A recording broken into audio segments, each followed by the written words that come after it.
In this video, we're going to show you how to fix PayPal not accepting debit card. First, check your card info. Double-check all your card details. Ensure the billing address, expiration date, and security code are spot on. Stick to the classics: Visa, MasterCard, or American Express. Some local currency-only cards may not dance well with PayPal. Consider a PayPal alternative. If PayPal is playing hard to get, there are other fish in the sea.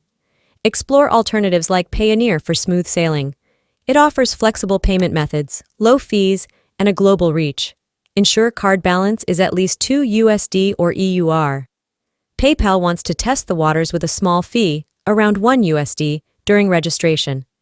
Make sure your account has at least $2 or EUR, considering exchange rates. It's just a temporary pledge. You'll get it back. Untangle your debit card. Is your debit card a bit too popular, linked to multiple PayPal accounts? Not cool. Unlink it from other accounts. PayPal prefers an exclusive relationship with your card. That's how you can fix PayPal not accepting debit card.